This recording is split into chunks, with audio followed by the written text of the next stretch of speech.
6ஆம் மணி நேரம் முதல் 9ஆம் மணி நேரம் வரைக்கும் பூமி எங்கும் அந்தகாரம் உண்டாயிற்று. 9ஆம் மணி நேரத்தில் இயேசு ஏலி ஏலி லாமா சபக்தானி என்று மிகுந்த சத்தமிட்டு கூப்பிட்டார். அதற்கு என் தேவனே ஏன் என்னை கைவிட்டீர் என்று அர்த்தமாம். மார்க்கிலையும் அதே வசனம் இருக்கு. மார்க்கு 15:33 இந்த வசனத்தை நம்ம பார்க்க முடியும். 6ஆம் மணி நேரம் முதல் 9ஆம் மணி நேரம் வரைக்கும் பூமி எங்கும் அந்தகாரம் உண்டாயிற்று. அடுத்த வசனம் 34, மார்க் 15:34. 9ஆம் மணி நேரத்திலே இயேசு ஏலோயி ஏலோயி லாமா சபக்தானி என்று மிகுந்த சத்தமிட்டு கூப்பிட்டார். அதற்கு என் தேவனே ஏன் என்னை கைவிட்டீர் என்று அர்த்தமா அப்படின்றத நம்ம பார்க்கிறோம். இப்போ இதுல நம்ம பார்க்கும்போது ஏன் அவர் கைவிடப்பட்டார், எதுக்கு அவர் எல்லாமே, ஏன்னா லான்னு ஒண்ணு இருக்கு தெரியுமா உலகத்துல. ஜட்ஜுக்கு முன்னால போய் நிக்கணும்னா உலகத்து சட்ட புக்கு ஒண்ணு, அந்த சட்ட புக்ல என்ன இருக்கு பாப்பாங்க, என்ன தப்பு, அந்த தப்பா அந்த செக்ஷன் அப்படி எடுத்துப்பாங்க, இந்த தப்பா இந்த செக்ஷன் இல்லையா, அப்ப இதுக்கு பனிஷ்மெண்ட் இப்படி, அதுக்கு பனிஷ்மெண்ட் அப்படி அப்படின்லாம் இருக்கும். ஆனா இவர் என்னது, இவர் உலகத்தின் பாவம் எல்லாம் இவர் மேல சுமத்தப்பட்டாயிற்று, எல்லாமே இவர் மேல வந்து விட்டது. அப்போ இந்த இடத்துல அவர் ஏன் கைவிடப்படுறாருன்னா, வேதத்துல சொல்லியிருக்கு, இஸ்ரேல் ஜனங்களுக்கு தேவன் சொல்லியிருக்கிறாரு. உபாகமம் எடுத்துக்கொள்வோம் 31ஆம் அதிகாரத்துல 31, 32 எல்லாம் அவர் சில காரியங்களை சொல்றாரு. நான் எப்போ என் முகத்தை மறைப்பேன், பிதா அவருடைய முகத்தை இயேசு சிலுவையில் இருக்கும் மறைச்சிட்டார், அதான் கைவிடப்பட்டார். அதனால இயேசு கேட்கிறாரு, நீங்க ஏன் என்ன கைவிட்டீங்கப்பா அப்படின்னா என்ன அர்த்தம்? யோவான் 1ஆம் அதிகாரம் 1ஆம் வசனத்தின் படி ஆதியிலே வார்த்தை இருந்தது, அந்த வார்த்தை தேவனிடத்தில் இருந்தது, அந்த வார்த்தை தேவனா இருந்தது. அப்போ இவர் எங்க இருந்தாரு? தேவனோட இருந்தாரு. இவரை அல்லாமல் எதுவுமே உருவாக்கப்படலை, எல்லாம் இவரால் உண்டானதுதான். இவருக்குள் ஜீவன் இருந்தது, சரியா? இவர் பூமிக்கு வராம இவருக்குள் ஜீவன் இருந்தது. அப்போ இவர் தேவனிடத்தில் இருந்தவர், தேவனாகவே இருந்தவர். அங்கேயும் பிதா கூட தான் இருந்தாரு. பூமியிலும் என்ன சொல்றாரு, நானும் பிதாவும் ஒன்னாதான் இருக்கிறோம், அவர் என்னை தனியாக இருக்க விடுறது இல்ல, செப்பரேஷனே இல்ல. எப்ப பாவம் வந்ததோ அப்பதான் செப்பரேஷன் வரும். அப்படின்னா இயேசு பூமியில பிறந்த பொழுது கூட அவரிலே எது வரல, பாவம் இல்ல. அதனால பாவம் இல்லாத ரத்தம். சங்கீதத்துல ஒரு இடத்துல போட்டிருக்கோம், நான் என் தாயின் கர்ப்பத்துல இருக்கும் போதே நான் முன்பக்கமாய் சாய்ந்தேன். இந்த வார்த்தை யாருடைய வாழ்க்கையிலுமே நிறைவேறாது. இது யார் வாழ்க்கையில மட்டும்தான் நிறைவேற ஒன்று, இயேசுவினுடைய வாழ்க்கையில. அப்படின்னா என்ன அர்த்தம்னா, தாயின் கர்ப்பத்துல இருக்கும் போதே கூட அந்த உருவாகிற அந்த சிசுவுக்கு கூட நெருக்கம் போராட்டம் இருக்கும் போல இருக்குது. பாவம் செய்ய வைக்கிறதுக்கு, வேற விதமாய் திங்க் பண்ண வைக்கிறதுக்கு ஏதோ ஒண்ணு இருக்கு. அவர் சொல்றாரு, அப்பவே நான் யார் பக்கமா சாஞ்சிட்டேன், தேவனே உன் பக்கமா தான் நான் சாஞ்சேன். அப்போதுல இருந்தே அவர் சிலுவை சுமந்து முடிக்கிறார் பாத்தீங்களா, தேவன் பக்கமா தான் சாஞ்சிருந்தார். அவர்ல பாவம் இல்லை, பாவமே இல்லாத ஒருவர். ஆகவேதான் பிதா அவரோடே கூட இருந்தார், அவரை விட்டு விலகவில்லை. நியாயப்பிரமாணத்தின்படி, சட்டதிட்டத்தின்படி அவர்களே பாவம் இல்லாதபடியினாலே பிதா அவரை விட்டு விலக வேண்டிய அவசியம் இல்ல. ஆதாமும் ஏவாளும் பாவம் செய்த பிறகுதான் தேவன் என்ன செஞ்சார், அவளை விட்டு விலகினார். அதை விட இன்னும் சொல்ல போனா இவங்களே விலகிட்டார். ஏன்னா அவர் பரிசுத்தத்துக்கு முன்னால நிக்க முடியல, அவரை பார்க்க முடியல, இவங்க மகிமை இழந்துட்டாங்க. ஆனா இயேசுவினுடைய காரியம் அப்படி கிடையாது. வேதம் சொல்லுகிறது, அவர் பூமியில பூமியில இருக்கும்போது எப்படி இருந்தாரா, தேவத்துவத்தின் பரிபூரணம் எல்லாம் சரீர பிரகாரமாக அவருக்குள் வாசமாய். தேவத்துவத்தின் பரிபூரணம்னா என்னது? The fullness of Godhead.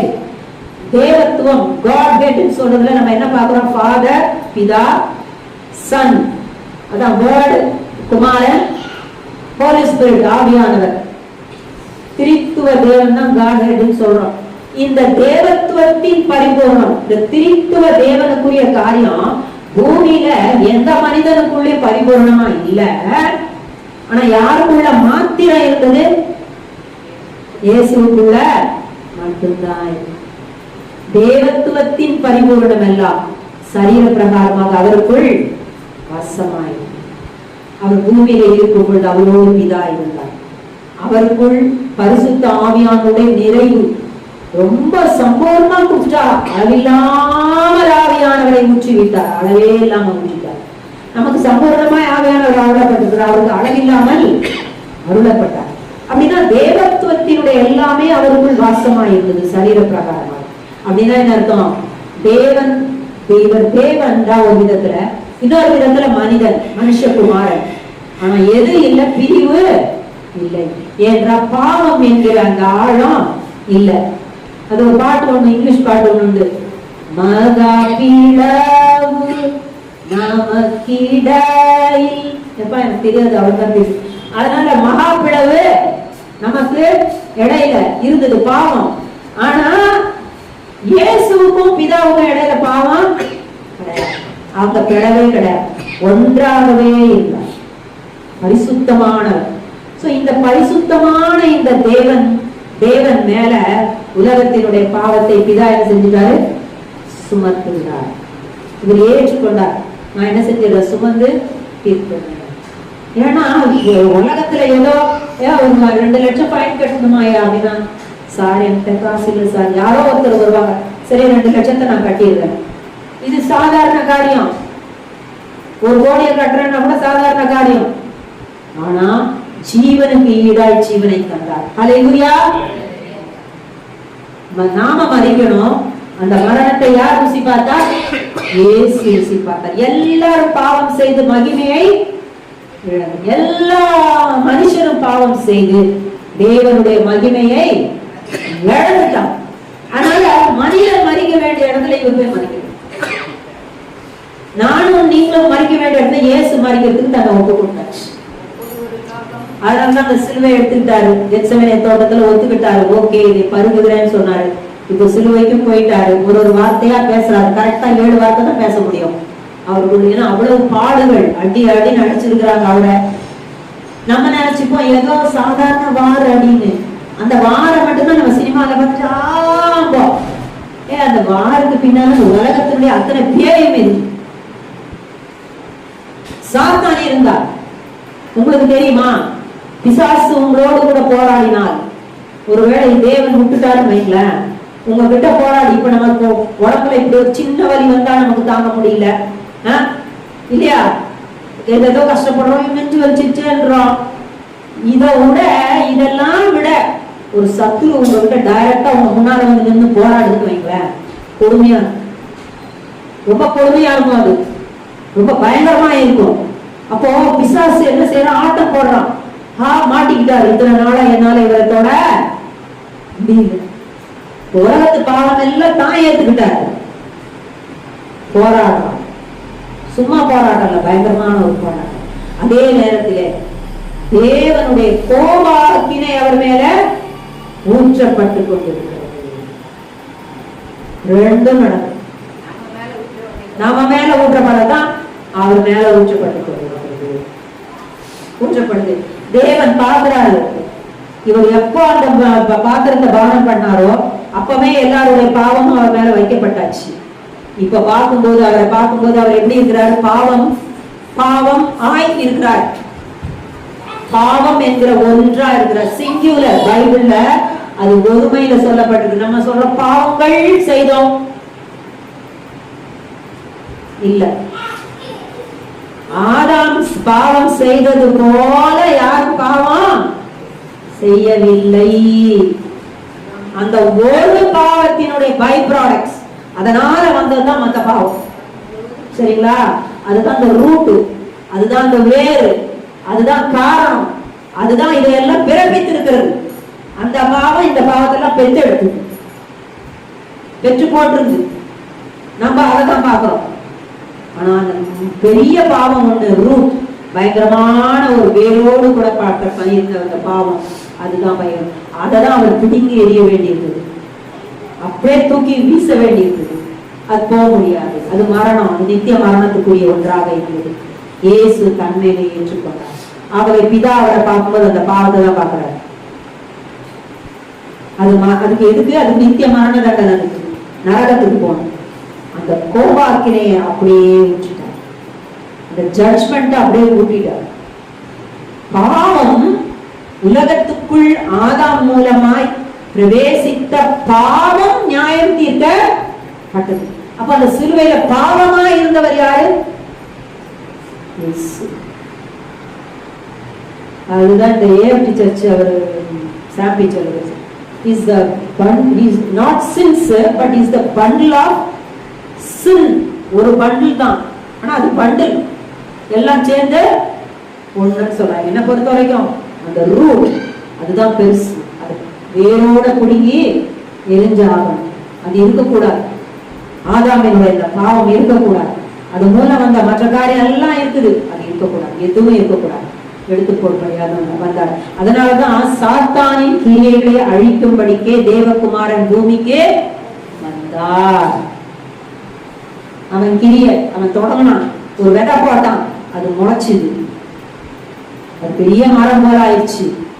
எல்லாத்தையும் ஒட்டு மொத்தமா அவன் ரிமூவ் பண்ணான். அவன் விடுவானா புடுங்கி எடுக்க?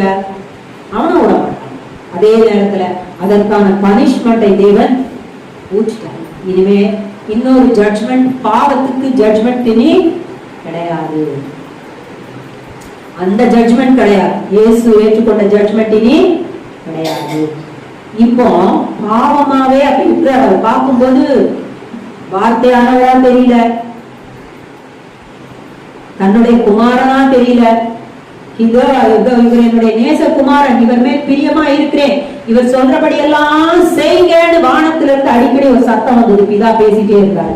இப்போ அது வரல, அவர் எட்டி பாக்குறாரு, நேச குமாரன் தான், ஆனா இப்ப பார்க்கும்போது எப்படி இருக்கிறாரு? சின், பாவம், அடுத்தது சாபம். அந்த பாவத்தினாலே உண்டானது சாபம். தேவனுடைய ஒவ்வொரு கட்டளையும் மீறும் பொழுது நம்ம சாபத்துக்குள்ள போகிறோம்.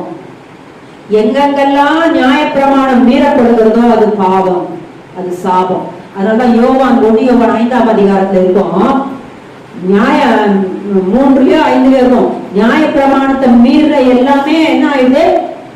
பாவமான, எல்லாமே பாவம் தான்.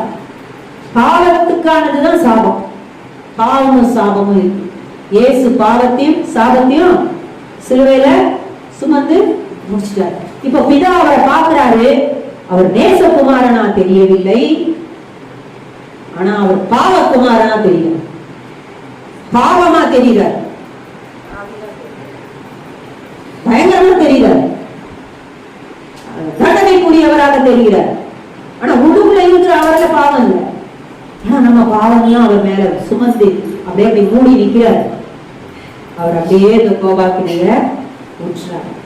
இயேசு லாசருவை உயிரோடு கூட எழுப்பும்படியாக கல்லறையின் இடத்துக்கு அவர் போறாரு.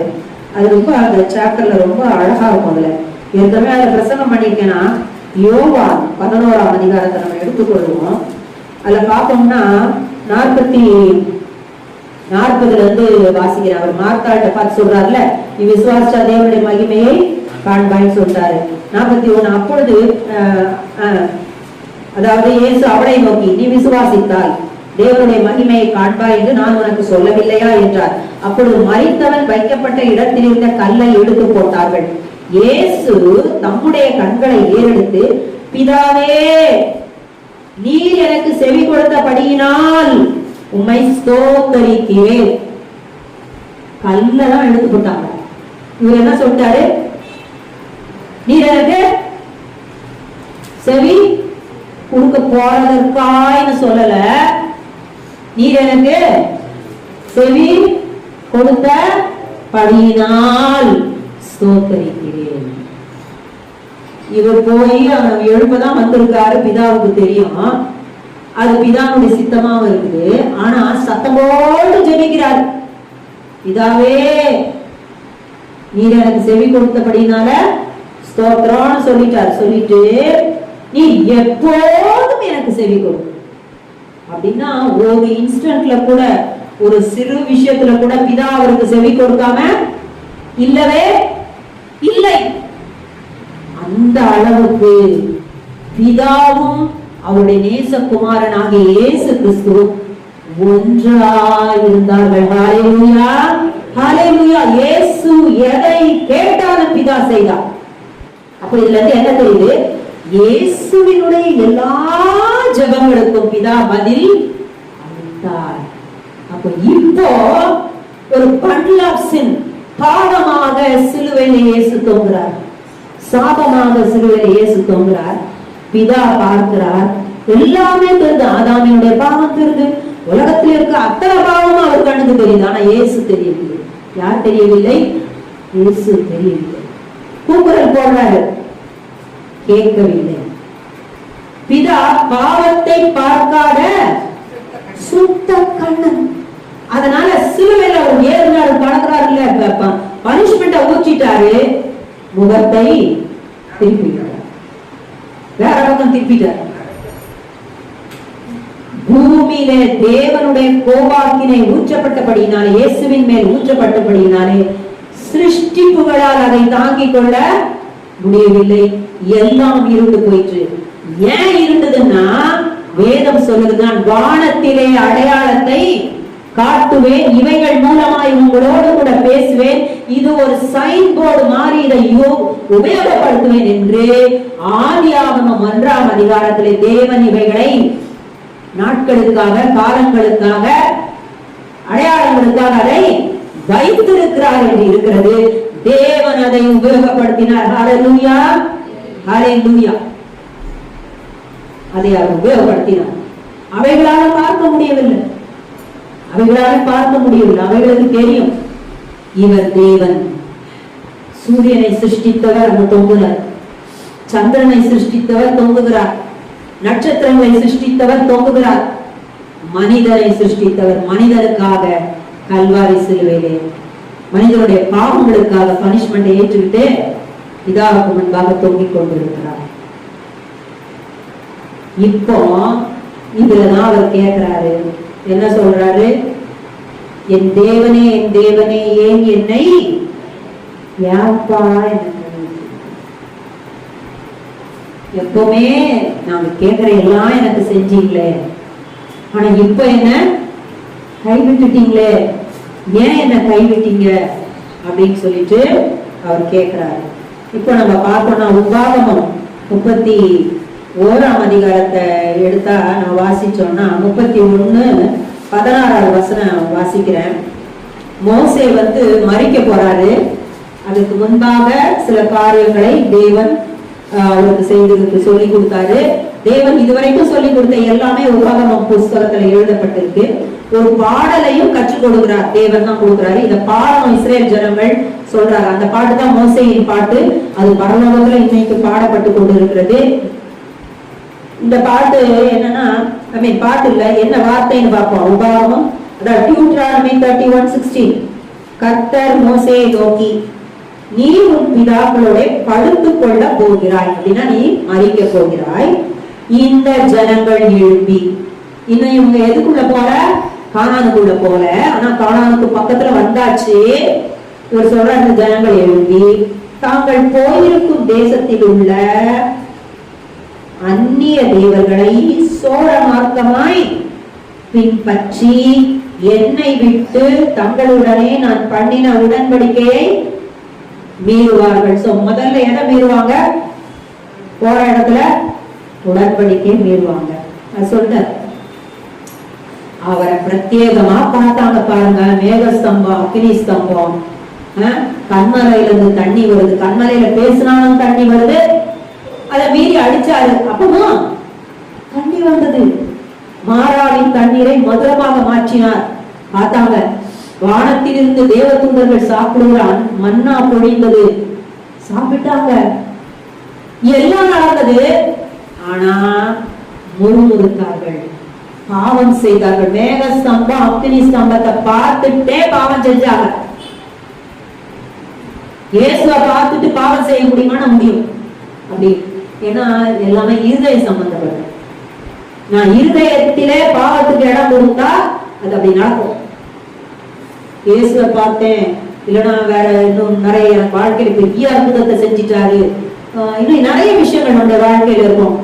என்னமோ நம்மளால சொல்ல முடியும், ஆனா பாவம் செய்ய முடியுமான முடியும். எப்போ நான் இடம் கொடுத்தா சத்ரு அதுக்கு ட்ரை பண்ணிட்டே தான் இருப்பான். இது அவன் அப்படிதான் செஞ்சுக்கிட்டு தான் இருப்பான், பாவம் செய்ய முடியும். முதல்ல அப்ப எதை மீறினாங்களா அப்படின்னா என்ன? நியாய பிரமாணத்துக்கு விரோதமாக பாவம் செய்தார்கள். அதான் அந்த உடன்படிக்கையை மீறினாங்கன்னா தேவனுக்கும் அவர்களுக்கும் இடையில ஒரு கவனன்ட், ஒரு கான்ட்ராக்ட், ஒரு அக்ரிமெண்ட் இருந்து கொண்டிருந்தது, ஒரு ஒப்பந்தம். அதை மீறி விட்டார்கள். அடுத்தது நீங்க பாருங்க, அடுத்த வசனம். அந்நாளிலே அவர் சொல்றாரு மீறுவார்கள்.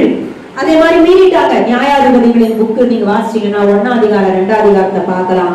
அவங்க கம்ப்ளீட்டா ஒரு 3rd சாப்டர் நினைக்கிறாங்க. பாத்தீங்கன்னா தேவனை யெகோவா தேவனே மறந்து போயிட்டாங்க. அவங்களுக்கு தெரியல, ஒரு ஜெனரேஷனுக்கு யெகோவா தேவனே தெரியல. அந்த அளவுக்கு சோரமா போயிட்டாங்க. இந்த மோசே சொன்னது அப்படியே நடந்தது நியாயாதிபதிகள் புக்ல அந்த காலகட்டத்துல. இப்ப பார்க்கலாம். அந்நாளிலே நான் அவர்கள் மேல் அன்பு கொண்டு அப்படி எழுதியிருந்து உடன்படிக்கை மீறும் கொண்டு, கொஞ்சம் சத்தமா தான் பேசுங்களாப்பா. கோபம் கொண்டு, இந்த கோபம் நாங்க பாக்குறோம் கல்வாரி சிலுவையில இயேசுவின் மேலே பிதாவாகிய தேவன் செலுத்தினார். உடன்படிக்கை மீறப்பட்டது, தேவ கோபாக்கினை ஊற்றப்படுகிறது. இப்ப பாருங்க, அவர்களை கைவிட்டு என் தேவனே என் தேவனே ஏன் என்னை கைவிட்டு. முதல்ல ஆதாமுக்கும் தேவனுக்கும் உடன்படிக்கை உண்டு. அங்கேயே ஏதேன் தோட்டத்திலேயே உடன்படிக்கை மீறப்பட்டாயிற்று. அப்புறம் பின்னால் ஒரு சின்ன கூட்டத்தோடு உடன்படிக்கை பண்ணினாரு, அதுதான் நியாய பிரமாணம். அதுவும் மீறப்பட்டாயிற்று. நோவாவோடு உடன்படிக்கை பண்றாரு, அதுவும் எப்படிதான் போய்கிட்டு இருக்குது, மீறப்பட்டுதான் மனிதர்கள் என்ன செஞ்சிட்டு இருக்கிறாங்க, பாவத்துல வாழ்ந்து கொண்டிருக்கிறார்கள். லேவியரோடு உடன்படிக்கை பண்ணினாரு, ஆசாரியர்களோடு, அதுவும் மீறப்பட்டு போய்விட்டது. இப்படி உடன்படிக்கைக்கு மேல உடன்படிக்கை பண்ணினாரு, எல்லாம் மீறப்பட்டு போயிட்டு. சோ ஏதேன் தோட்டத்துல மீறப்பட்ட முதல் உடன்படிக்கையில் இருந்து அநேக உடன்படிக்கைகள் மீறப்பட்டது. இத்தனை மீறுதலும் யார் மேலே வந்தது? இயேசுவின் மேலே வந்தது. இயேசுவின் மேலே வந்தது. அவர் சொல்றாரு, பிதா கோபம் கொண்டு அவர்களை கைவிட்டுட்டார், என் முகத்தை அவர்களுக்கு மறைப்பேன். அப்படின்னா அர்த்தம், எத்தனை கூப்பிட்டாலும் நான் கேட்க மாட்டேன். சில நேரம் நம்ம குழந்தைங்களுக்கு நான் பார்க்க மாட்டேன் போ அப்படின்னு இப்படி நிற்போம். அப்புறம் ஒரு நேரம் கழிச்சு என்ன செய்வோம், திரும்பி பார்ப்போம். சொல்லிட்டாரு, பார்க்க மாட்டேன், என் முகத்தை மறைப்பேன். நீங்க என் முகத்தை தேடி வருவீங்க, நான் மூஞ்ச மறைச்சுவேன், நான் பார்க்கவே முடியாது உங்களால அப்படின்ட்டு. நான் மறைச்சுவேன், உன்னால என்ன பார்க்க முடியாது, உன்னால என் பக்கத்துல வர முடியாது அப்படி சொல்லிட்டார். அதனால் அவர்கள் பட்சிக்கப்படும்படிக்கு அநேக தீங்குகளும் இக்கட்டுகளும் அவர்களை தொடரும் அப்படின்னு சொல்லிட்டு, அந்நாளிலே அவர்கள் எங்கள் தேவன் எங்கள் நடுவே இராததினால் அல்லவா இந்த தீங்குகள் எங்களை தொடர்ந்தது என்றார்கள். சோ மொத்தத்துல கோபம் கொண்டு கைவிட்டு அவர்களுக்கு என் முகத்தை மறைப்பேன். இந்த 3 பாயிண்ட் வந்தது. மோசே கிட்ட சொல்லிட்டார். அப்ப இந்த வார்த்தை எங்க நிறைவேறிட்டு இருக்குது? சிலுவையில நிறைவேறுது. இவர் கேட்கிறாரு, அப்பா என்ன ஏன்பா கைவிட்டீங்க? கைவிடப்பட வேண்டியது இத்தனை காரியங்களையும் செய்த மனிதர்கள்.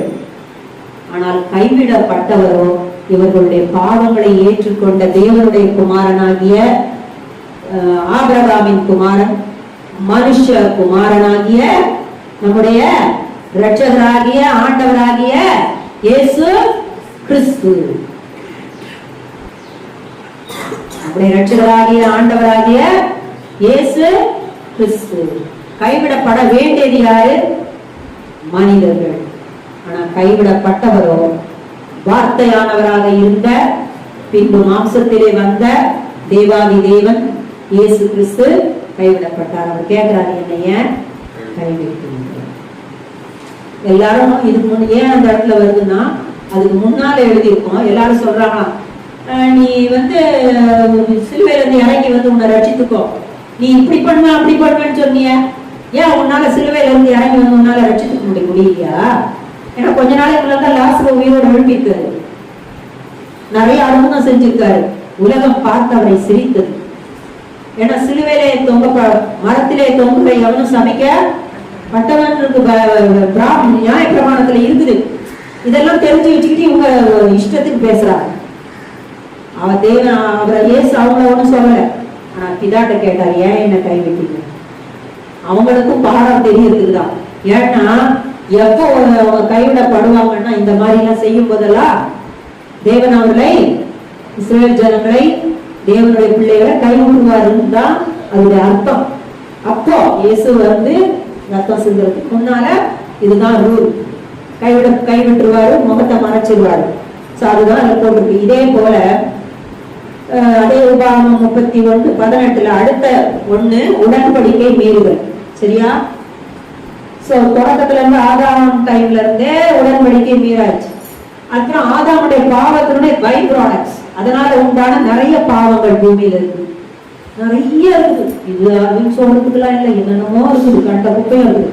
அதுல முக்கியமான ஒண்ணு 18 போட்டிருக்கு, அவர்கள் வேறே தேவர்களிடத்தில் திரும்பி போய் செய்த சகல தீமைகளின் நிமித்தமும் நான் அந்நாளிலே என் முகத்தை வெறும் மறைப்பேன்னு சொல்லல, மறைக்கவே மறைப்பேன்.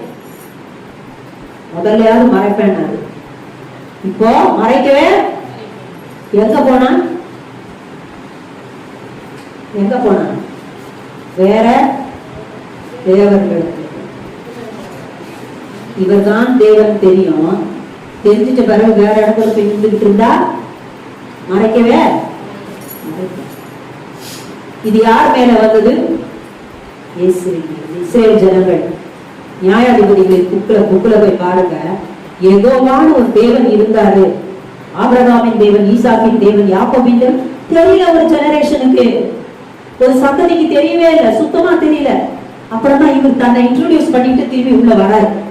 இப்படியா போய் கடக்குறாங்களே பாவத்துல என்னையே மறந்துட்டாங்க, என்னத்தையோ இது பண்ணிட்டு அறையிறாங்களேன்னு சொல்லிட்டு இவர் வருவார். நடுவில் நியாயாதிபதிகளை எழுப்புகிறார். இப்படி நிறைய விஷயங்கள் அங்க நடக்கும்.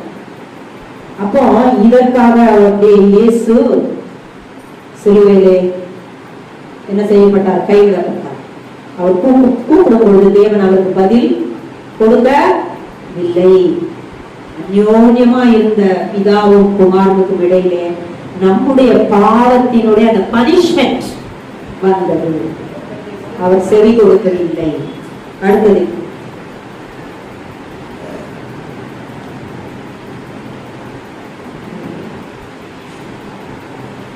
அதன் பின்பு நீங்க ஒரு பாட்டு ஒண்ணு கத்து கொடுத்து அந்த பாட்டை பாட சொல்றாரு. அதை நீங்க வீட்டுல பாத்துக்கோங்க. 31-32 அதிகாரத்துல அந்த பாட்டு இருக்கு. அடுத்தது ராஜாக்களின் புக்ல 2 ராஜாக்கள் 17-16, 2 Kings 17-16 தங்கள் தேவனாகிய கர்த்தரின் கற்பனைகளை எல்லாம் விட்டுவிட்டு, அதாவது எக்ஸாம்பிள் இதெல்லாம் எப்படி அந்த ஜனங்கள் நடந்து கொண்டார்கள், வாழ்ந்தார்கள்.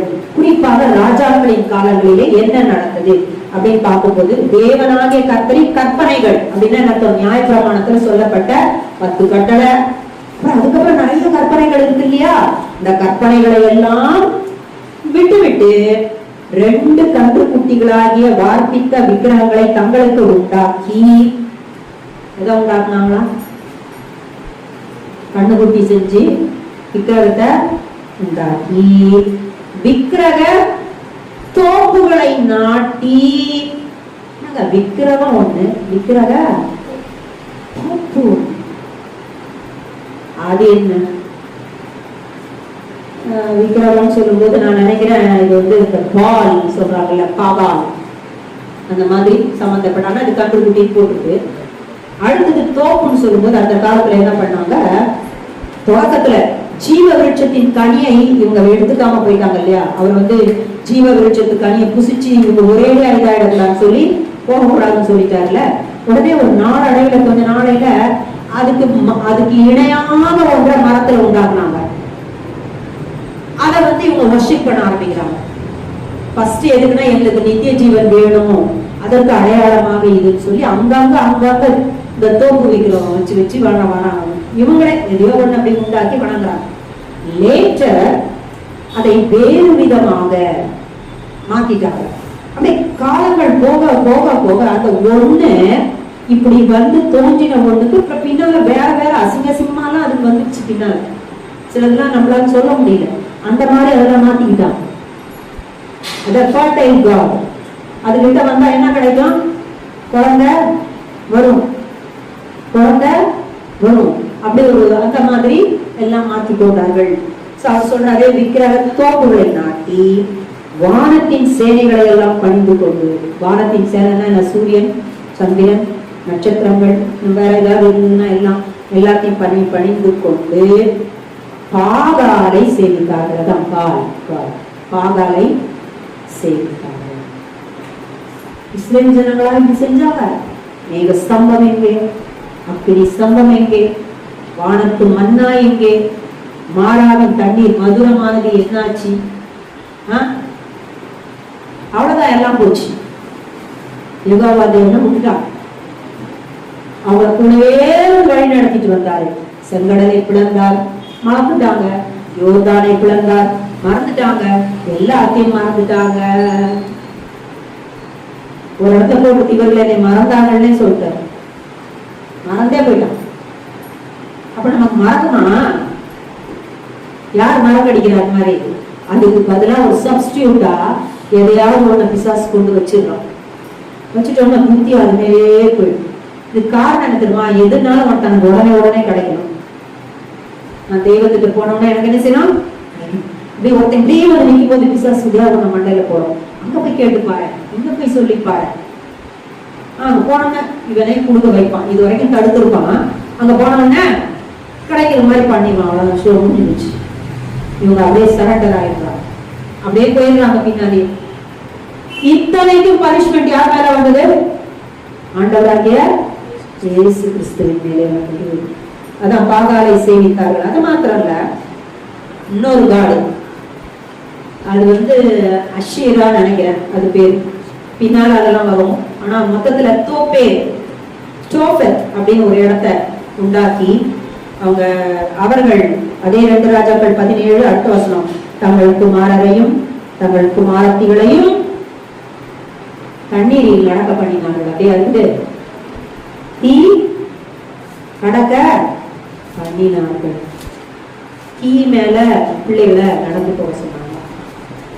தீ கடக்க பண்ணி குறி கேட்கறது, கைய காட்டுறது, நல்ல காலம் நல்ல நிலம் குழு, குறி கேட்கறது, குறி கேட்டு நிமித்தங்கள் பார்த்துனா என்ன? நேரம் காலம், நல்ல நேரம் கெட்ட நேரம், ராகு காலம் யமகண்டம், நிமித்தங்கள் பார்த்து கர்த்தருக்கு கோபம் உண்டாக்க அவர் பார்வைக்கு பொல்லாப்பானதை செய்கிறதற்கு தங்களை விற்று போட்டார்கள். காயின் தன்னை பாவம் செஞ்சு வித்து போட்டாரு பாவத்துக்கு. இப்ப அடுத்த இந்த ஒரு தேசமே அப்படி பண்ணிருக்கு. ராஜாக்களின் காலங்களில் தங்களை இந்த பாவத்துக்கு விற்று போட்டார்கள். They sold their souls to sin. பாவத்திற்கு தங்களுடைய ஆத்துமாக்களை விற்று போட்டார்கள். அப்படின்னா என்ன அர்த்தம்னா, அது வரைக்கும் கிடைக்காத ஒன்று இவைகளை செய்த உடனே இவங்களுக்கு கிடைச்சிருச்சு. ஏதோ ஒரு பிரச்சனை, உடனே அதுதான் பணத்தை ஓடிட்டாங்க. அதுதான் உலகத்துக்கு மேல என்ன செய்யக்கூடாது, தேடி போகக்கூடாது. கிடைச்சாலும் ஸ்தோத்திரம், கிடைக்கலனாலும் ஸ்தோத்திரம். அவருடைய வேலை வந்தா எல்லாம் சரியா போகும். அதனாலதான் அந்த கல்யாணத்துல அவர் சொல்றாரு, ஸ்திரீய உனக்கு எனக்கு என்ன, என் வேலை இன்னும் வரல. அவர் தண்ணீரை திராட்சரசமா மாற்ற போறாரு, அவருக்கு தெரியும். ஆனா அவருக்கு போய் பிரஷர் இன்னும் நடக்கல. அங்க ஒண்ணுமே இல்லை, அங்க வெறுமையா இருக்கு, எல்லாம் ஆயிப்போச்சு. ஐயோனா இவர் சொல்லிட்டு அது உனக்கு எனக்கு என்ன, இன்னும் என் வேலை. அவர் வேலை வரும்போது நம்முடைய பிரச்சனைகள் காண சரியா அற்புதம் நடக்கும். அப்போ கோபம், அவளுக்கு கோபம் உண்டாக்குகிற வேலை பண்ணாங்க. பிள்ளைகள் எல்லாம் தேவன் கொடுத்திருக்கிற பிள்ளைகள், அவர்களை தீக்கடக்க பண்ணி என்னென்னமோ டைம் பார்த்து நிமித்தம் பார்த்து அதை பார்த்து இதை பார்த்து எல்லாம் பண்ணனால அவருக்கு என்ன வந்துச்சா? கோபம். இப்ப இந்த கோபம் எங்க வந்தது? இயேசுவின் மேல. இவ்வளவு அவன் மேல வந்தது.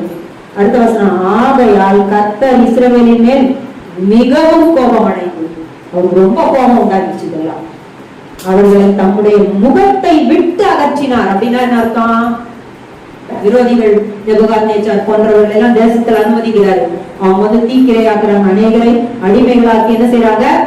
அந்த தேசங்களுக்கு கொண்டு போறாங்க. தன் முகத்தை விட்டு அகற்றினார். இதெல்லாம் இயேசுவின் மேலதாங்க வந்தது. உலகத்தினுடைய பாவம் எல்லாமே வந்துச்சு.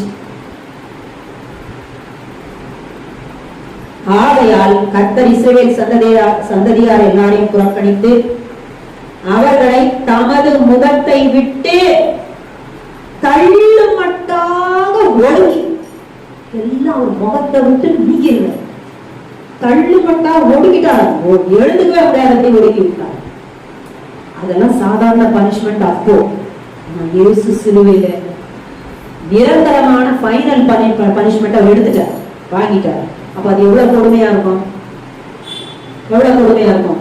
எத்தனையோ காலமாக ஆதாம்ல இருந்து தொடங்கின பாவம் இருந்தாலும் எத்தனை ஜெனரேஷன், எவ்வளவு ஆண்டு காலங்கள் இயேசு வரும் பொழுது அத்தனை அதன் பின்பாக வரப்போற காலங்களும் சேர்த்துதான் உங்களுக்காக எனக்காக எல்லாம் முடிச்சிட்டார்.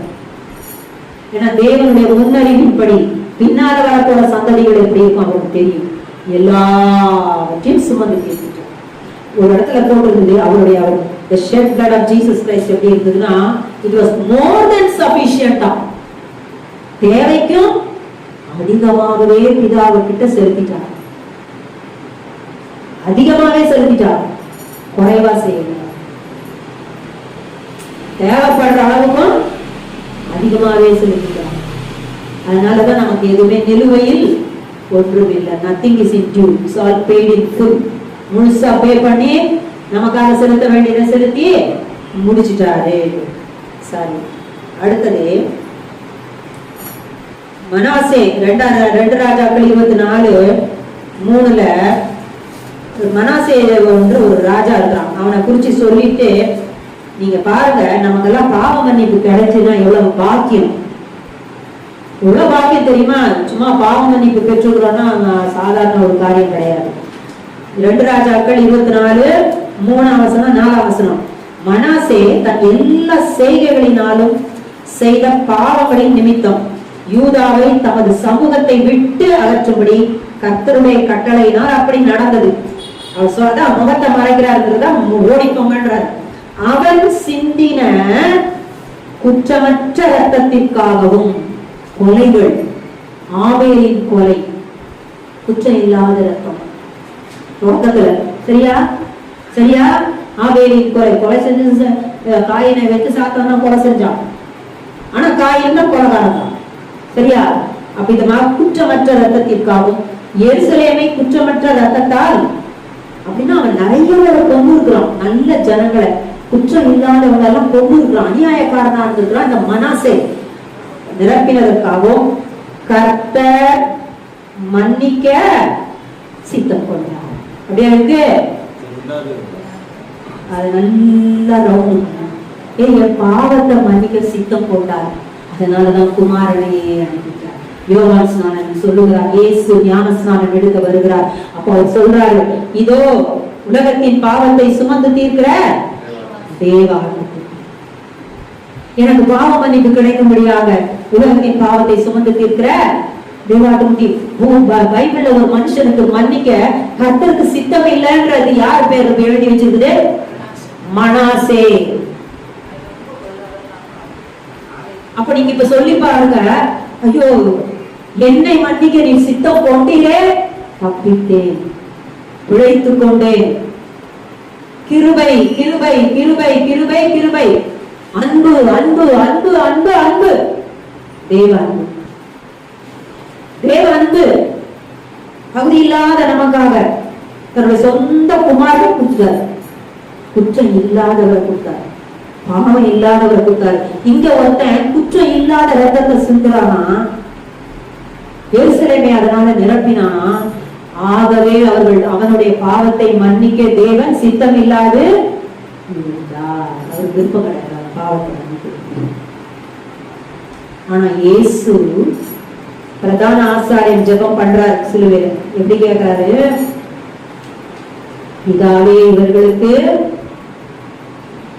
மன்னியும், தாங்கள் செய்கிறது இன்னதென்று அறியாது. இயேசு குற்றமற்றவர், ஆனா உலகத்தின் பாவத்தை சுமந்துட்டு இருக்கிறார். சொல்றாரு, யாருக்கு என்ன செய்யறோம் தெரியல, தயவாய் மன்னி. அந்த ஜெபம் தான் இயேசு மத்தேயு 24:26 இருக்கும் பாருங்க. அவர் அந்த கடைசி கம்யூனியன் அப்பம் பிடித்துதலை செய்யும் போது என்ன சொல்றாரு? அந்த திராட்சை ரசத்தை அந்த கப்பை எடுத்து கொடுக்கும் போது, இது அநேகருடைய பாவ மன்னிப்புக்காக சிந்தப்படுகிற என்னுடைய இரத்தமாகிய புதிய உடன்படிக்கை இரத்தமாகிய கரெக்டா சொன்னான். அநேகருடைய பாவத்தை மன்னிக்கிறதுக்கான புதிய உடன்படிக்கையினுடைய என்னுடைய ரத்தம். அததான் அவர் சிந்திக்கிட்டே இருக்கிறார். புது உடன்படிக்கையின் ரத்தத்தை சிந்திக்கிட்டு இருக்கிறார். அதனால பிதா கிட்ட வேண்டுதல் பண்றார், பிதாவை இவர்களுக்கு மன்னியும், தாங்கள் செய்கிறது இன்னதென்று அறியாது இருக்கிறார்கள். அதனால மனாசேக்கு நீங்க ஸ்தோத்திரம் சொல்லணும். மனாசேக்கு மன்னிக்கிறது அவருக்கு சித்தம் இல்லை. உங்களுக்கு என்ன மன்னிக்கிறது உங்களுக்கு சித்தமா இருந்தது. உங்களுக்கு கோடான கொடி சோத்திரம். அப்ப எதுக்கு நம்ம கொண்டாடணும்? இதுக்குதான் நம்ம கொண்டாடணும். கிறிஸ்துமஸ் கொண்டாடணும், கொண்டாடாம போங்க. எது கொண்டாடப்படணும்? என் பாவங்கள் மன்னிக்கப்பட்டது, எனக்கு ரட்சிப்பு உண்டாயிருக்கிறது, நான் பிதாவோடு கூட இணைக்கப்பட்டாயிற்று, ஒரு ஒப்புரவு ரெகன்சிலியேஷன் ஒப்புரவு உண்டாயிடுச்சு, எனக்கும் பிதாவுக்கு இடையில துண்டிக்கப்பட்ட உறவு மறுபடியும் புதுப்பிக்கப்பட்டாயிற்று. இயேசு எனக்காக யாவை சிலுவையில செஞ்சு முடிச்சுட்டாரு, எனக்காக ஒரு ஸ்தலத்தையும் ஆயத்தம் பண்ணிக்குவாரு. இதுக்குதான் கொண்டாட்டம். எது கொண்டாட்டம்? இதுதான். அதுக்கப்புறமா தான் மற்ற காரியம் எல்லாம் நம்ம செய்யணும். அதனால ரொம்ப முக்கியமான வசனங்க. மனாசேனுடைய பாவத்தை மன்னிக்க அவர் கர்த்தர் சித்தம் இல்லாது இருந்தார்ன்றது ரொம்ப ரொம்ப முக்கியமான வசனம். நல்ல காலம் எனக்கு கிருபை கிடைச்சதே, ஸ்தோத்திரம் சொல்லணும். அடுத்தது சாலமோன் பாருங்க, ராஜா. அவரும் செஞ்ச பாவத்தை பாருங்க. இதெல்லாம் எதுக்குன்னா ஒரு எக்ஸாம்பிளுக்கு ஏன் இயேசு கைவிடப்பட்டார், ஏன் அவருடைய ஜெபத்துக்கு பதில் கிடைக்கல. அந்த நேரம் பிதா ஏன் பதில் டைரக்டா கொடுக்கல, அமைதியா இருந்துட்டார், அவர் முகத்தை மறைச்சுக்கிட்டார். ஏன்னா பாவம் நியாயம் தீர்க்கப்பட்டு கொண்டிருக்கிறது, அதனால முகத்தை மறைச்சார். 1 நாளாகமம் 28:9, என் குமார் 1 நாளாகமம்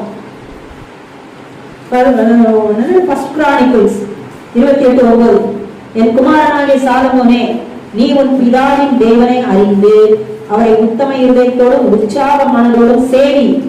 கர்த்தர் எல்லா இருதயங்களையும் ஆராய்ந்து நினைவுகளின் தோற்றங்களை எல்லாம் அறிகிறார். நீ அவரை தேடினால் உனக்கு தென்படுவார். நீ தேடணும் அவரை. ஆனால் தான் இயேசு சொன்னார், தேடுங்கள் அப்போது. சும்மாவா சொன்னார் பாட்டு பாடுறதுக்கா? இல்ல, அர்த்தம் இந்த வசனம் இப்படி இருக்கு. நீங்க அவரை தேடினா தென்படுவார்.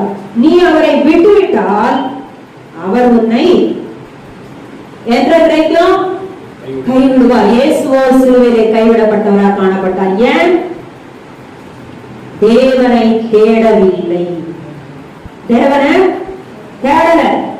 தேடுங்கள் அப்பொழுது கண்டடைவீர்கள். யாரை கண்டடைவீங்க? பிதாவை கண்டடைவீங்க, ரட்சிப்பை கண்டடைவீங்க, இயேசுவை கண்டடைவீங்க. அததான் தேடு தேடு தேடு தேடுன்னு சொன்னார். சாலமோன் கிட்ட தாவீது சொல்லி கொடுக்கிறாரு, நீ தேடு. நீ தேடலன்னா அவர் என்ன செஞ்சிருவாரு? உன்னை ஜஸ்ட் கைவிடுவார். அப்படி சொல்லல, என்றென்றைக்கும் கைவிடுவார். என்றென்றைக்கும் கைவிட்டுருவார்ப்பா. இது ஜோக்கு கிடையாது. It's a very serious matter. இது மிகவும் முக்கியமான ஒன்று. இது விளையாட்டு கிடையாது. சாலமோனே, நீ விளையாட்டுத்தனமா இருந்தாத. அவரை தேடணும், அவரை தேடணும், அவரை தேடணும். எது இருக்கோ இல்லையோ நமக்கு இயேசுவை தேடணும், பிதாவை தேடணும். அடுத்தது அதே 2 நாளாகமம் 15:2. அதே போலதான் இதெல்லாம் ஒரு எக்ஸாம்பிளுக்காக அந்த பாவங்கள் எப்படி இருக்குது, ஏன் அவர் முகத்தை மறைச்சார், ஏன் கைவிடப்பட்டார் இயேசு, எல்லாம் பாவங்கள் தான். அவன் வெளியே ஆசாவுக்கு எதிர்கொண்டு போய் அவனை நோக்கி, ஆசாவே, யூதா பென்யமீன் கோத்திரங்களின் சகல மனுஷரை கேளுங்கள், நீங்கள் கர்த்தரோடு இருந்தால் அவர் உங்களோடு இருப்பார், நீங்கள் அவரை தேடினால் உங்களுக்கு வெளிப்படுவார், அவரை விட்டீர்களாகில் அவர் உங்களை விட்டு விடுவார். இயேசு கைவிடப்பட்டார். ஏன்னா இவங்க தேடல. நாமெல்லாம் நிறைய காலங்கள் இயேசுவை தேடல. இப்ப கூட நம்ம என்ன செய்வோம், நல்ல சுகமா இருக்கிற காலங்கள்ல சரியா இயேசுவை தேட மாட்டோம். தேடணும். நம்ம எல்லாம் இப்படி இருந்தோம். அதனாலதான் இயேசு கைவிடப்பட்டார். என் தேவனே, என் தேவனே, ஏன் என்னை கைவிட்டீர்? ஏன்? பாவம், பாவம், பாவம். பிதாவை கைவிட்டார். 2 நாளாகவும் அதே 15ஆம் அதிகாரத்தில் அடுத்தது, இஸ்ரவேலிலே அநேக நாளாய் மெய்யான தேவனும் இல்லை, உபதேசிக்கிற ஆசாரியனும் இல்லை, வேதமும் இல்லை. கண்டிஷனை பாருங்க, ஒண்ணும் கிடையாது, எதுவுமே கிடையாது. No church, no service, no pastor, nothing. அதான் அது அர்த்தம். எதுவுமே இல்லை. யாரும் தேவனை தேடவில்லை. இதுக்காகவும் பனிஷ்மெண்ட் இயேசு மேல வந்தது. மனிதர்கள் தேவனை தேடாததற்காக பனிஷ்மெண்ட் வந்தது. ஹல்லேலூயா. இந்த அதே உபாகமம் டியூட்ரானமி 27:26 அவர் சொல்றாரு, இந்த நியாயப்பிரமாண வார்த்தைகளை எல்லாம், அதான் மோசேக்கு கொடுத்த இந்த அத்தனை நியாயப்பிரமாண வார்த்தைகளை எல்லாம், உபாகமம் 27:26, கை கொண்டு நடவாதவன். அதுல இருக்க கற்பனையில ஏதாவது ஒரு கற்பனையே கை கொள்ளலன்னா கூட, சப்போஸ் பாவம் செஞ்சுட்டா என்ன செஞ்சிடணும், ஓடி போய் பலிய செலுத்திடணும். ஒருத்தர் அப்படி பலி செலுத்தாம விட்டுட்டான்னு வச்சுக்கோங்க, பரவாயில்ல சின்ன இதுதானே அப்படின்னு சொல்லி விட்டாலும் மிஸ்டேக் ஆயிரும். நியாயப்பிரமாணத்துல இருக்க ஒரு கற்பனையை கை கொள்ளாமல் போயிட்டாலும், கை கொண்டு நடவாதவன் ஆசீர்வதிக்கப்பட்டவன் சொல்லி இருக்கு, சபிக்கப்பட்டவன் என்பார்களாக. இயேசு சாபமானார். நியாய பிரமாணத்துல சொல்லப்பட்ட அனைத்து காரியத்தின் மீறல்களுக்காக இயேசு சாபமாய் மாறினார். சாபமானார். அத்தனை சாபமும் அவர் மேல இருக்கிறது. இதா பாவம், சாபம் எல்லாத்தையும் எடுத்து அவர் மேல வச்சுட்டார். அவன் சபிக்கப்பட்டவனுக்கு. அதனாலதான் மரத்திலே தொங்குகிற எவனா, யூதர்கள் சொல்றாங்க சபிக்கப்பட்டவன் அப்படின்னா நம்ம நியாயப்பிரமாணத்தை மீறினவன், நியாயப்பிரமாண கட்டளைப்படி செய்யாதவன். அப்படி இல்லை, இயேசு எல்லா கட்டளைகளையும் கரெக்டா செஞ்சுட்டார். அவர்ல பாவமே இல்லை. பாவம் இல்லாத, மாசு இல்லாத, அழுக்கு இல்லாத ரத்தம், சுத்த ரத்தம் சிந்திட்டு இருக்கிறார். எல்லாருடைய பாவத்தையும் சுமந்தார். இப்ப நமக்கு கிறிஸ்துவின் பிரமாணம் தான், நியாய பிரமாணம் இல்லை. ஆனா நம்ம எப்படி இருக்கிறோம், இயேசு பரவாயில்ல மன்னிப்பாரு. 1 யோவான் 2ஆம் அதிகாரம் சொல்லு, ஒருவன் பாவம் செய்தார் அப்படின்னா நம்ம இயேசுவை ஏற்றுக்கிட்ட பிறகு ஒருத்தன் பாவம் செய்தார். அப்பவும் அவர் தான் நமக்காக என்ன செய்யறாரா, பிதா கிட்ட கிருபாதார பலியாகி அவர் கிருபை கிரேச பெற்று தந்திருக்கிற பலி நமக்காக அவர்கிட்ட என்ன செய்யறாரா, பிதா கிட்ட பரிந்து பேசுறாரு, பரிந்து பேசுறாரு. அதனாலதான் தப்பிச்சு இருக்கிறோம். அவரை தேடுறது கேர்ஃபுல்லா தேடணும். அவரை நம்ம பின்பற்றுகிறது ஜாக்கிரதையா பின்பற்றோம். அன்போட, அன்பு இருந்தாதான் அது வரும். இல்ல சொன்னா இந்த ஸ்கூல் டீச்சர் வந்து ஹோம் ஒர்க்கை எழுதிட்டு வான்னு சொன்னோன்னே அவங்கள ஏசிக்கிட்டே எழுது. ஜெனி வந்து என்ன சொல்லுவான்னா, டயட், இதுக்கு பிரெக்னன்சில டயட் எது சாப்பிடணும், பல் மில்லட். என்ன மில்லட்? கம்பு, பாஜ்ரா சாப்பிடும். Very good. பாஜ்ராவா, அது என்ன பாஜ்ரா, வீட்டுல வந்து போட்டு நெட்ல பால் மில்லட். பால் என்ன பால், கம்பு. அடைச்சா கம்ப எதுக்கு சொன்னாங்க, டயட். சரியா, அது ஒரு கற்பனை. இப்ப எப்படி பின்பற்றுறோம், ஒரு நாள் ஓகே, 2வது நாள் ஓகே. அந்த சொன்ன அந்த டாக்டர் மேல அன்பு வருமா, பாசம் வருமா, வராது. சொன்னா ஆண்டி இத அந்த ரிஜாவினுக்கு கொடுத்து சாப்பிட சொல்லுங்க. இதை என்ன சாப்பிட சொல்றாங்களே, பாஜ்ராவை சாப்பிடுது. நல்லதுக்கு தானமா சொல்லிட்டு அவங்கள சாப்பிட சொல்லுங்க, சாப்பிடுற மாதிரியா இருக்கு. அப்புறம் அவங்களுக்கு சாப்பிடும், வேற வழியே இல்லை. எப்படாப்பா இந்த பிரெக்னன்சி எப்போது எனக்கு தெரியலையே, அது முடிஞ்சவன ஃபீல் பண்ணா பாருங்க, ஹாப்பியா. விடுதலை எதுல இருக்கு? இந்த கற்பனைக்கு, அந்த கட்டளையில இருந்து விடுதலை. ஆனா அவங்க என்ன சொல்லி வச்சிருக்காங்க, நீ வாழ்நாள் முழு இது சாப்பிடும், ஹெல்த்துக்கு. அவ விடுதலை பாடு முடிச்சிட்டான், சரியா?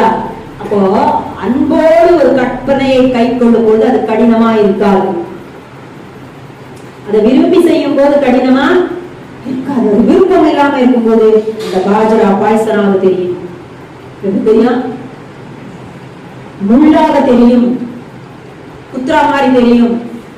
எப்பப்பா விடுதலை இருக்குது, சிறையில வச்சா மாதிரி இருக்குது. தேவன் இயேசு என்ன சொல்றாரு, என்னுடைய கற்பனைகள் எல்லாம் நீங்க கை கொள்ளணும். நீங்க அதுதான் என்ன சொல்றாங்க, அந்த ஒபீடியன்ஸ், அந்த கீழ்ப்படுதல் எப்படி வரணும்னா ஸ்பான்டேனியஸா வரும். அவர் பிறப்பை எடுத்துட்டு வந்து அடி போட்டு சொல்ற மாதிரி வரக்கூடாதான். நம்ம உண்மையாவே இயேசுவை நேசித்தார், அவருடைய வார்த்தைக்கு கீழ்ப்படுகிறது எப்படி இருக்கும்? தானாவே கீழ்ப்படுவோம், அன்பினாலே கீழ்ப்படுவோம். அதனாலதான் இந்த பிரமாணம் மாறிச்சு.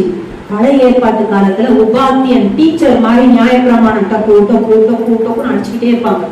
இந்த பாவம் செஞ்சுட்டுன்னா அந்த பலி செலுத்து, இது பண்ணிட்டீங்கன்னா இந்த காணிக்கை செலுத்து. இப்ப பாரு, புதிய ஏற்பாட்டுல அது கிடையாது. கிறிஸ்துவின் பிரமாணத்துல அவர் சொல்லிட்டாரு, நீங்க என் பிள்ளைங்க, நீங்க என் பிள்ளைங்களா நடந்துக்கோங்க அப்படி சொல்லிட்டாரு. அப்போ இது எப்படி நம்ம நடக்கணும்? அன்பினால நம்ம நடந்தா நானே செய்வேன், எனக்கு பிறந்தே தேவை இல்லை. இவ்விதமாக கற்பனைகள் மீறப்படுமானால், மீறப்பட்டது பழைய ஏற்பாட்டுல தொடக்கத்துல இருந்து 6ஆம் நாளிலிருந்து எல்லாத்தையும் இயேசு சுமந்து தீர்த்திருக்கிறார். அதுதான் இதுல போடப்பட்டிருக்கு. அடுத்தது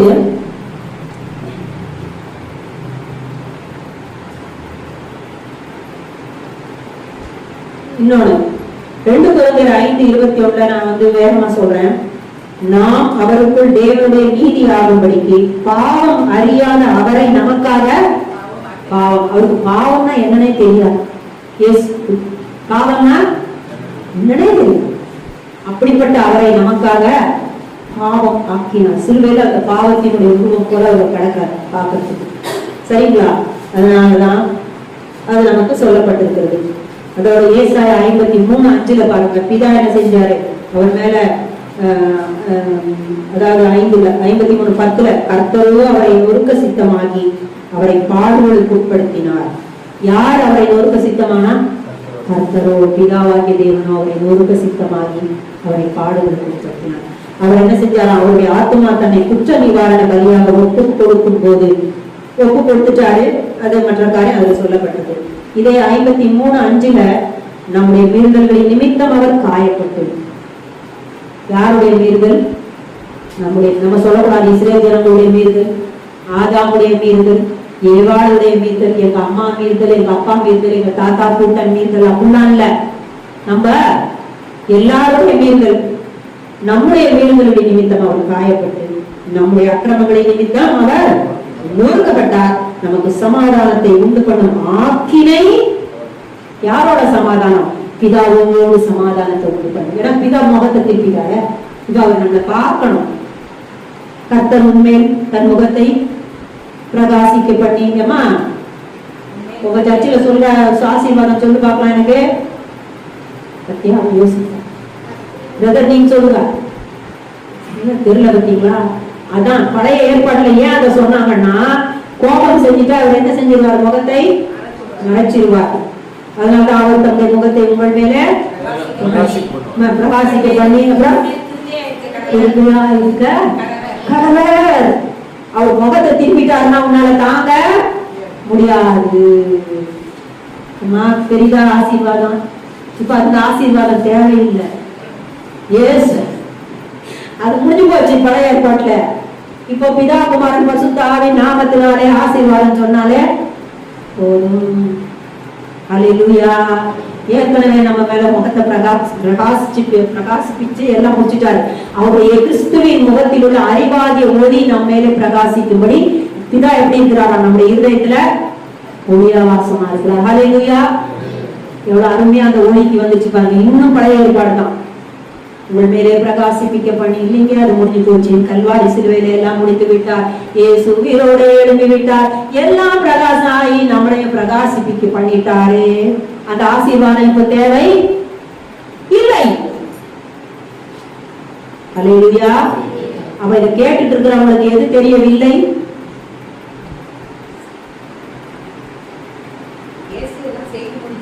வசனம் தெரியவில்லை. சொல்லுகிறவர்களுக்கு அர்த்தம் தெரியாமல் இருக்கலாம். ஒரு சில பேர் தெரிஞ்சும் சொல்லுவாங்க, அர்த்தம் சில பேர் தெரியாமலே சொல்லி கொண்டு இருப்பாங்க. இப்ப புரிஞ்சுதா? புரிஞ்சிருச்சா?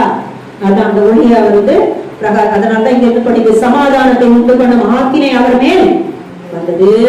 அதோட நேரத்துல அவருடைய தழும்புகள் அப்படின்னா அவர் உயிர் எழும்போது பட்டாரு பாருங்க, அடி குத்துனாங்க, இடிச்சாங்க, வச்சாங்க, உதச்சாங்க, எலும்பு முறிஞ்சுது, அது போச்சு, பிஞ்சிச்சு, என்னென்னமோ ஆச்சு. ஆனா அவர் உயிரோடு கூட எழுப்பும் போது ஒரு புது சரீரம் எழுந்தது. அவருடைய தழும்புகளால் குணமாகணும். அதுக்கு அர்த்தம் என்னங்க?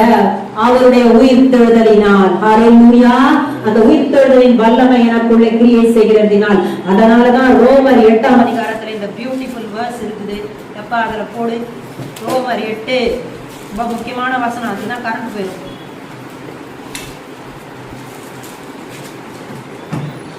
ஹல்லேலூயா. thank you jesus. ஆன் பண்ணு. ரோமர் 8:11. அன்றியும் இயேசுவை மரித்தோரில் இருந்து எழுப்பினவருடைய ஆவி உங்களில் வாசமாய் இருந்தால், கிறிஸ்துவை மரித்தோரில் இருந்து எழுப்பினவர் உங்களில் வாசமாய் இருக்கிற தம்முடைய ஆவியினாலே, இது வரைக்கும் உங்களுக்கு புரிஞ்சிருக்கலாம், புரியாம கூட இருக்கலாம். ஆனா என்ன போட்டிருக்க? அந்த ஆவியினாலே சாவுக்கு ஏதுவான உங்கள் சரீரங்களையும் உயிர்ப்பிப்பார். ஒருவேளை நமக்கு வந்திருக்கிற பிரச்சனைகள் வந்து செத்து போக கூட வந்திருக்கலாம். இந்த வசனம் என்ன சொல்லுது?